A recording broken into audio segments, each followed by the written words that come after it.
Main प्रश्न तर खुबशे गजाली पळयल्ले आसा भाई, आमी डिस्कस सुद्दां केल्लो की खुबशे आमचे पॉलिटिशियन जे आसात ओल्ड पॉलिटिशियन, एक कोंकणी शब्द आसा की तेच पिके आमकां नाका आता, तेंच्यांनी कितली कामां केली आमी सगळ्यांनी पळयल्ली आसा. जर यंगस्टर जर पॉलिटिक्सान येवपाक जाय जाल्यार यंगस्टरचो मायंडसेट कसो आसपाक जाय, किंवा फायनान्शियली पयलीं स्टेबल कितलो जावपाक जाय, मागीर तो पॉलिटिक्सान येवपाक जाय, कशें कितें आसा हो रेशो? हय, हें दुर्दैव. म्हणजे गोंयचें राजकारण जे सध्या जें आसा, प्रस्थापीत राजकारण हें दिशाहीन आसा, डायरेक्शनलेस आसा. तातूंतल्यान एक मोठी कीड लागिल्ली जी गोंयच्या राजकारणाक जी आसा ती परिवारवादाची लागल्या.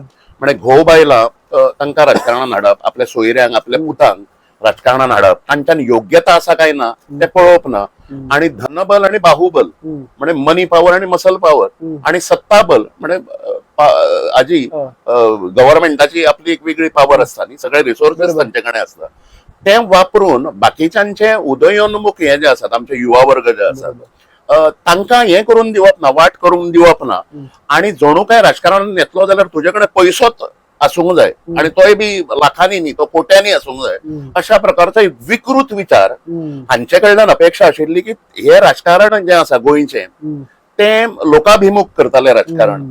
ते लोकाभिमुख तांच्यांनी केलें ना, आणि लोकाभिमुखा वयल्यान ते सत्ताभिमुखी जाला. म्हणजे from people centric it has become power centric the politics. आणि तातूंतल्यान सगळे व्हॅल्यू सिस्टम, एकंदरीत मूल्य व्यवस्था राजकारणाची ती कंटॅमिनेटेड, प्रदूषित जाल्ल्याचे आमकां सगळ्यांक दिश्टी पडटा.